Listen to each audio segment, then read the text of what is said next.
अस्सलामुअलैकुम, नमस्ते, सत श्री अकाल। Welcome back to your on YouTube channel. मैं हूं Saima Peerzada and you are watching Saima Peerzada reaction channel. कैसे हो दोस्तों? Hope you all are doing great. मैं भी ठीक हूं। लेकिन आज का वीडियो जो हम देखने वाले हैं, ये वीडियो नरेंद्र मोदी जी और इंडियन गवर्नमेंट से रिलेटेड होने वाला है।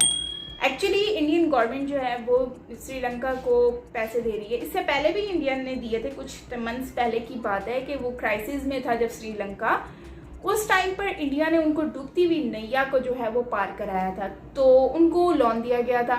लेकिन अब की बार दोबारा से लोन दे रहा है, लेकिन उससे ज़्यादा लोन दे रहा है। भाई ये वीडियो बहुत ज़्यादा इंटरेस्टिंग होने वाला है, तो करते हैं वीडियो को स्टार्ट और देखते हैं कि ये क्या कहते हैं। तो बिना देरी के करते हैं वीडियो को स्टार्ट, और अच्छी लगे तो लाइक कीजिएगा, शेयर कीजिएगा, एंड सब्सक्राइब नहीं किया तो सब्सक्राइब भी कीजिएगा।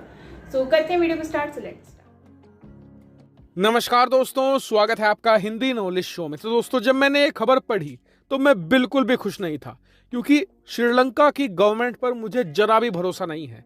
क्योंकि इतिहास रहा है, जब भी भारत ने श्रीलंका की मदद करी है, उसके 2 महीने मैक्सिमम 6 महीने बाद ये लोग चीन के गोद में जाकर बैठ जाते हैं।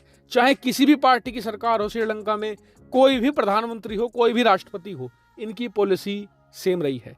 लेकिन जब मैंने थोड़ी डिटेल में देखा और ये पूरी रिपोर्ट पढ़ी, तब मुझे पता चला कि इस बार भारत ने बड़ी चालाकी करी है और श्रीलंका को बिल्कुल अपनी मुट्ठी में रखा है। यानी कि इस बार चित भी भारत की और पट भी भारत की। तो क्या है ये पूरी रिपोर्ट और भारत ने क्या चालाकी करी है, सब कुछ जानते हैं बहुत ही आसान भाषा में और डिटेल से। चलिए वीडियो की शुरुआत करते हैं। तो सबसे पहले तो ये जान लेते हैं कि श्रीलंका के इस समय हालात क्या है। हालात ये है कि इनकी अर्थव्यवस्था पाकिस्तान से भी बदतर हालत में है।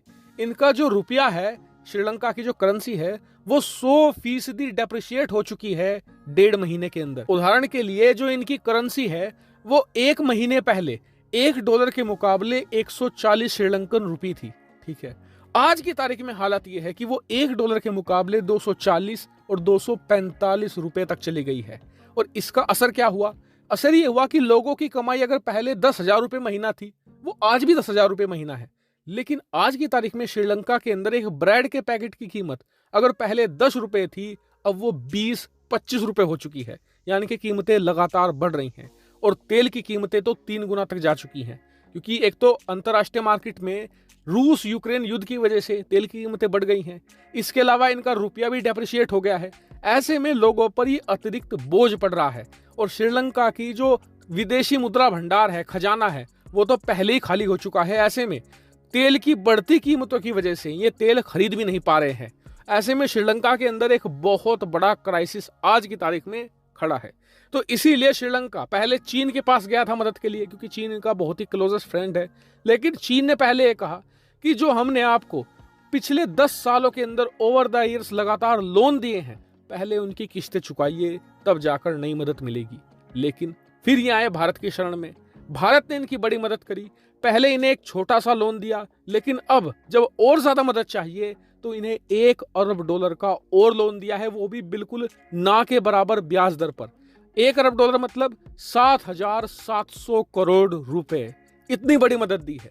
लेकिन आप कहेंगे कि ये तो श्रीलंका है यार, ये लोग तो 6 महीने बाद जाकर चीन की गोद में बैठ जाएंगे, और हो सकता है जो भारत ने लोन दिया है उस पैसे का इस्तेमाल करेंगे चीन का कर्ज चुकाने में। यानी कि भारत का पैसा इनडायरेक्ट तौर पर चीन के हाथ लग जाए।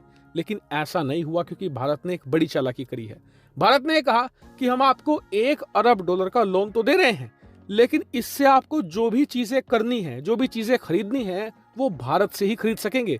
मान लीजिए कि अगर इन्हें आज की तारीख में खाने पीने की चीजें चाहिए, तो ये लोग इस लोन से वो सारी चीजें खरीद सकते हैं, लेकिन खरीदनी होगी भारत से ही। मान लीजिए अब इन्हें तेल चाहिए, तो तेल ये ऐसा नहीं कि सऊदी अरेबिया से खरीद लेंगे, तेल इन्हें भारत की कंपनी से खरीदना पड़ेगा। और देखिए इस छोटी सी शर्त से कितने फायदे हो गए। पहला फायदा तो ये कि भारत का पैसा चीन के हाथ लगने से बच गया।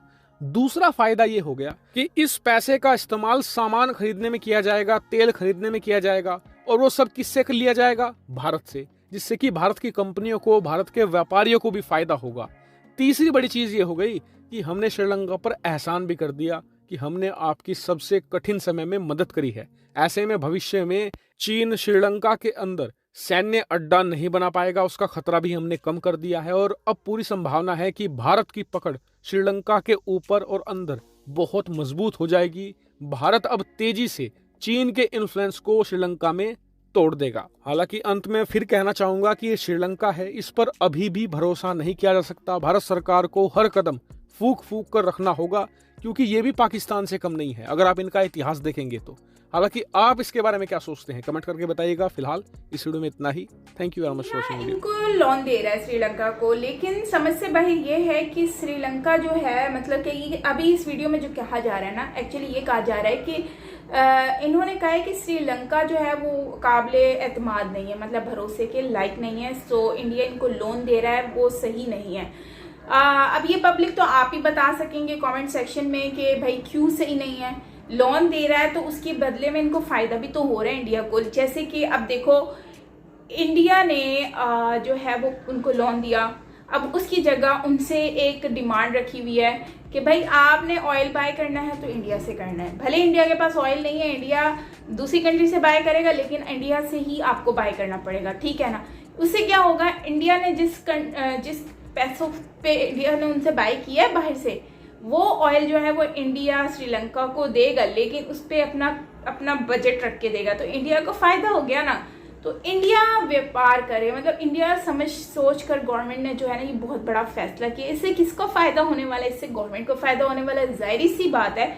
और अगर हम देखें तो इस पैसों से इंडिया की दूसरी जो चीज़ें हैं उनको बहुत ज़्यादा फायदा होगा, इकोनॉमी को फायदा होगा, मतलब जाहिर सी बात है यार, आपको बजट फायदा ही हो रहा है ना। जैसे कि पाकिस्तान की अगर हम मिसाल ले लेते हैं तो पाकिस्तान के साथ भी तो यही चीज़ हो रही है। क्या हो रहा है पाकिस्तान के साथ? पाकिस्तान पहले एक जगह से मतलब कि उन्होंने अमेरिका से पैसे तो ले लिए इन लोगों से, अब क्या है कि वो अब उनके आगे फंस चुके हैं। अब ना तो वो इधर के हैं ना तो वो उधर के हैं, अब उनको जो पैसे मिल रहे हैं वो उससे मैनेज अपना सिस्टम कर रहे हैं। लेकिन यह है कि वो कहीं से बाहर से बाय नहीं कर सकते। अब वो ये है कि मतलब पाकिस्तान को जो वो लोग बोलते हैं वो लोग करते हैं। IMF जो कहेगा पाकिस्तान को करना पड़ेगा, क्योंकि वो इस वक्त फंसा हुआ है पाकिस्तान। तो चाइना का भी यही हिसाब किताब है, अब चाइना जो बोलता है वही पाकिस्तान करता है, और जाहिर सी बात है पाकिस्तान को करना पड़ेगा क्योंकि वो फंस चुका है। तो सेम वैसे ही श्रीलंका अब इंडिया के आगे फंस चुका है। वैसे चाइना ने बहुत कोशिश की है श्रीलंका को अपने हैंड ओवर करने की और इंडिया के ऊपर अपना जोर चलाने की, लेकिन हुआ उल्टा ही है। इससे क्या होगा कि श्रीलंका भारत के अंडर में आ गया। अब चाइना जो है, चाइना का इसमें जो मंसूबा है वो फेल हो जाएगा। ठीक, बहुत फ़ायदे हैं यार, बहुत ज़्यादा फ़ायदे हैं। इंडिया को इससे इतना फ़ायदा होगा कि इंडिया जो है वो श्रीलंका में अपना बेस बना सकता है, चाइना के लिए, चाइना के अगेंस्ट जो है अपने आप को स्टैंड कर सकते हैं। वैसे एक बात और भी सुनने में आ रही है कि चाइना से जो है वो अब इंडिया की अच्छी सलाम दुआ हो रही है, और आने वाले वक्त में मुझे लगता है कि मतलब कि आने वाले न्यूज़ में आ रहा था कि आने वाले वक्त में ये लोग आ रहे हैं इंडिया, उनका कोई चाइनीज़ आ रहा है इंडिया में मिनिस्टर वगैरह, तो मतलब काफ़ी इनकी डील शील का भी कोई सीन लग रहा है। तो अच्छी बात है, होनी चाहिए डीलिंग वगैरह में। और ये चीज़ मुझे बहुत पसंद है कि इंडिया हमेशा अपनी गवर्नमेंट का काम जो है ना वो मिलजुल कर करते हैं। वो एक बिजनेस में और ट्रेड में कभी भी वो लड़ाई को बीच में नहीं लाते, तो ये बहुत ही अच्छी बात है। एनीवेज, आपका क्या कहना है इसके बारे में ज़रूर शेयर कीजिएगा कमेंट सेक्शन में, अच्छा लगेगा। बाकी बहुत ज़्यादा नॉन स्टॉप बोल रही हूँ, इस वजह से सांस रुक रहा है। एनीवेज, ये थी हमारी आज की वीडियो, और मेरा व्लॉग देखना मत भूलिएगा। पाकिस्तान में कैसे लोग होली सेलिब्रेट करते हैं ये मैंने अपने व्लॉग में अपलोड किया है साइमा पीरज़ादा व्लॉग चैनल पर, ज़रूर वॉच कीजिएगा, आपको अच्छा लगेगा। बाकी मिलते हैं नेक्स्ट वीडियो के साथ। Till then take care.